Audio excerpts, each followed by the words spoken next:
श्री राजगोपालाचारी जिन्हें प्यार से राजा जी कहा जाता था, भारतीय स्वतंत्रता संग्राम और बाद के लोकतांत्रिक भारत के एक महान नेता थे। उनका जन्म 10 दिसंबर 1878 को तमिलनाडु के स्वराज्यवादी माहौल वाले परिवार में हुआ था। उन्होंने बचपन से ही शिक्षा और नैतिक मूल्यों को महत्व दिया और जल्द ही उनकी नेतृत्व क्षमता और दूरदर्शिता स्पष्ट हो गई। राजा जी ने भारतीय स्वतंत्रता संग्राम में सक्रिय भूमिका निभाई। उन्होंने महात्मा गांधी के नेतृत्व में आंदोलन में भाग लिया और असहयोग आंदोलन तथा सविनय अवज्ञा आंदोलन जैसी गतिविधियों में महत्वपूर्ण योगदान दिया। उनकी सोच हमेशा अहिंसा और नैतिकता पर आधारित रही। राजा जी ने अपने कार्य और विचारों से यह दिखाया कि सच्ची स्वतंत्रता केवल हिंसा और शक्ति के माध्यम से नहीं बल्कि नैतिक अधिकार और जनता की भागीदारी से संभव है। स्वतंत्रता प्राप्ति के बाद राजा जी ने भारतीय राजनीति में कई महत्वपूर्ण पदों पर कार्य किया। वे भारत के अंतिम गवर्नर जनरल थे जो ब्रिटिश शासन के अंत और भारतीय गणराज्य की शुरुआत के बीच एक सेतु का काम करते थे। उनके नेतृत्व में यह संक्रमण बहुत ही शांतिपूर्ण और सुव्यवस्थित हुआ।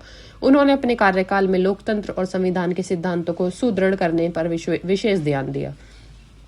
राजा जी तमिलनाडु के मुख्यमंत्री भी रहे। उन्होंने राज्य के प्रशासनिक सुधार, शिक्षा और सामाजिक नीतियों में भी कई सुधार किए। उन्होंने शिक्षा के महत्व को बहुत समझा और इस क्षेत्र में कई महत्वपूर्ण पहल की। उनके प्रयासों से तमिलनाडु में शिक्षा का स्तर बेहतर हुआ और समाज में जागरूकता आई।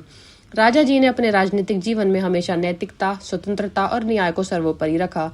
स्वतंत्रता के बाद जब भारत में राजनीतिक दलों की संख्या बढ़ रही थी, तब उन्होंने स्वतंत्रता पार्टी की स्थापना की है। पार्टी आर्थिक उदारीकरण, व्यक्तिगत स्वतंत्रता और पारिवारिक मूल्यों के संरक्षण के लिए काम करती थी। स्वतंत्रता पार्टी ने भारतीय राजनीति में एक नई दिशा और वैकल्पिक दृष्टिकोण प्रस्तुत किया। राजा जी का व्यक्तित्व बहुत ही प्रेरणादायक और आदर्शपूर्ण था। अत्यंत संयमी, विनम्र और दूरदर्शी थे। उनके विचारों और कार्यों में हमेशा समानता, न्याय और अहिंसा की झलक मिलती थी। वह न केवल नेताओं के लिए बल्कि आम जनता और युवाओं के लिए भी प्रेरणा स्रोत थे। उनका जीवन यह सिखाता है कि नेतृत्व केवल सत्ता और पद का नाम नहीं बल्कि जिम्मेदारी, नैतिकता और दूरदर्शिता का प्रतीक है। उनका योगदान केवल राजनीति तक सीमित नहीं था। वे एक उत्कृष्ट लेखक और विचारक भी थे। उन्होंने कई लेख, पुस्तकें और पत्र लिखे जिनमें स्वतंत्रता, समाज और नैतिकता पर उनके दृष्टिकोण को विस्तार से समझाया गया। उनकी लिखी पुस्तकें आज भी इतिहास और राजनीति के छात्रों के लिए प्रेरणादायक हैं। राजा जी ने हमेशा भारतीय संस्कृति और परंपरा को महत्व दिया। वे आधुनिकता और परंपरा के बीच संतुलन बनाने में विश्वास रखते थे। उनका मानना था कि तकनीकी और सामाजिक प्रगति जरूरी है, लेकिन इसके साथ हमारी सांस्कृतिक और नैतिक जड़ों को भी मजबूत रखना आवश्यक है। यही कारण है कि वे भारतीय समाज में एक स्थायी आदर्श के रूप में याद किए जाते हैं। उनकी नीतियां और नेतृत्व क्षमता विशेष रूप से निर्णय लेने की शैली में झलकती थी, चाहे वह शिक्षा का सुधार हो, स्वतंत्रता का आंदोलन हो या आर्थिक नीति का निर्माण। राजा जी ने हमेशा सतर्कता, विवेक और नैतिक दृष्टिकोण को अपनाया। उनके नेतृत्व का मुख्य उद्देश्य केवल सत्ता प्राप्त करना नहीं था बल्कि समाज और राष्ट्र के दीर्घकालिक हितों को सुनिश्चित करना था।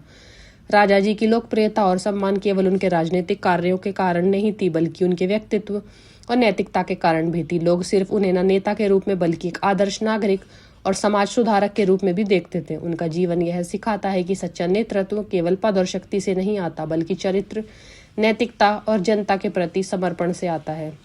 श्री राजगोपालाचारी का जीवन हमें यह भी सिखाता है कि किसी भी समाज या राष्ट्र के विकास के लिए शिक्षा, न्याय, नैतिकता और लोकतंत्र का संतुलन अत्यंत आवश्यक है। उनके योगदान से यह स्पष्ट होता है कि स्वतंत्रता केवल राजनीतिक स्वायत्तता नहीं है बल्कि सामाजिक, आर्थिक और सांस्कृतिक स्वतंत्रता भी उतनी ही महत्वपूर्ण है। उनका जीवन और कार्य आज भी भारत के नेताओं, छात्रों और समाज के सभी वर्गों के लिए प्रेरणा का स्रोत है। उनकी सोच और विचार आधुनिक भारत के लिए मार्गदर्शक हैं और हमें यह याद दिलाते हैं कि नेतृत्व क्षमता सत्ता का खेल नहीं बल्कि जिम्मेदारी, नैतिकता और दूरदर्शिता का प्रतीक है। अतः श्री राजगोपालाचारी का जीवन, उनके कार्य और उनके विचार भारतीय इतिहास में एक स्थायी स्थान रखते हैं। वे न केवल स्वतंत्रता संग्राम के लिए एक महान नेता थे बल्कि लोकतांत्रिक भारत के स्थापना काल के संरक्षक और भारतीय राजनीति में नैतिक नेतृत्व के प्रतीक भी थे। उनकी नीतियां, लेखन और आदर्श आज भी नए नेताओं और आम जनता के लिए मार्गदर्शन का काम करते हैं।